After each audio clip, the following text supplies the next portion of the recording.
58 साल का शख्स है।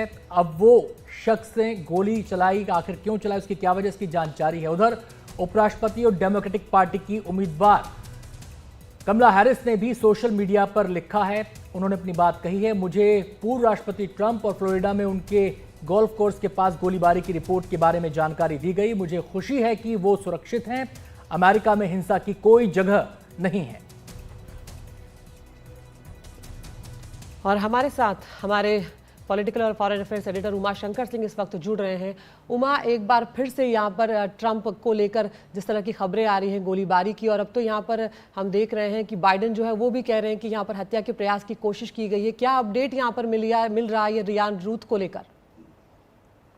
जी देखिए, FBI, सीक्रेट सर्विस और जो लोकल शेरिफ हैं वहाँ जो पाम बीच के, उन्होंने एक ज्वाइंट प्रेस कॉन्फ्रेंस किया है। उसमें उन्होंने कई तरह की डिटेल्स जो हैं वो दी है। उसके मुताबिक जो जानकारी निकल कर सामने है उसके मुताबिक ये कि जो पूर्व राष्ट्रपति ट्रंप हैं, वो जब अपनी प्रॉपर्टी जो कि गोल्फ कोर्स, उनका अपना गोल्फ कोर्स है, वहाँ पे जब गोल्फ खेल रहे थे और उनके साथ जो सिक्योरिटी बबल जो आगे चलता है, तो जो सुरक्षा घेरे के जो आगे के सुरक्षा कर्मी हैं वो आगे बढ़ते हैं और पीछे से जो डोनाल्ड ट्रंप है वो गोल्फ खेलते हुए आगे बढ़ते हैं। तो वो जब सिक्योरिटी बबल आगे जब बढ़ा तो उसने देखा कि झाड़ियों के पास जो है कोई शख्स है जिसके हाथ में एक हथियार है, और उसके बाद उसको ललकारा गया, उस पर फायरिंग की गई।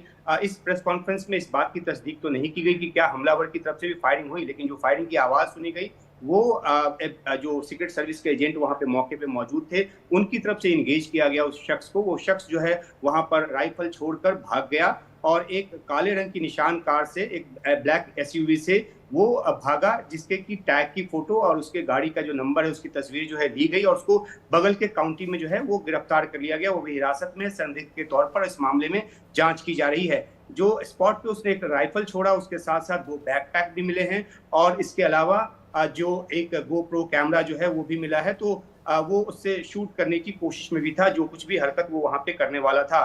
तो ये जो इंसिडेंट के जो डिटेल है, इस तरह के डिटेल इस प्रेस कॉन्फ्रेंस में दिए गए हैं। इस बात की तस्दीक, जैसा कि मैंने पहले ही बताया, कि नहीं की गई है कि क्या उसने फायरिंग की। ये जरूर कहा गया है कि जो 2 होल गोल्फ कोर्स के जो 2 होल थे जो कि आगे थे, जहां पे ट्रंप शायद थोड़ी देर बाद पहुंचते और हो सकता है तब वो एम लेने की कोशिश करता, उसके पहले सुरक्षा कर्मी जो हैं वो अपने घेरे को लेकर जब आगे बढ़े तो उनकी नजर पड़ गई, और इसलिए ये कहा जा रहा है कि सीक्रेट सर्विस जो थे वहां पे पूरी तरह से जो उमा ये बताएं कि इस हमले को टाला गया। जी उमा, ये बताएं जो शख्स हिरासत में लिया गया है उसके बारे में क्या डिटेल्स कुछ सामने आ पाई हैं? क्या बैकग्राउंड है, कौन है, कहां से आता है, इस हथियार के साथ आने का मकसद क्या था? जी देखिए, उसका मोटिव अभी तक एस्टैब्लिश नहीं हो पाया है। राउत को जरूर गिरफ्तार किया गया है, उसको हिरासत में रखा गया है। हालांकि इस इंसिडेंट से उसका फौरी तौर पे, आधिकारिक तौर पे लेना देना है या नहीं, ये भी आधिकारिक तौर पे नहीं कहा गया है, लेकिन सूत्रों के हवाले से जो रिपोर्ट्स हैं वो आ रही है कि वही शख्स था जिसने वहां पर हमले की जो कोशिश है वो की है।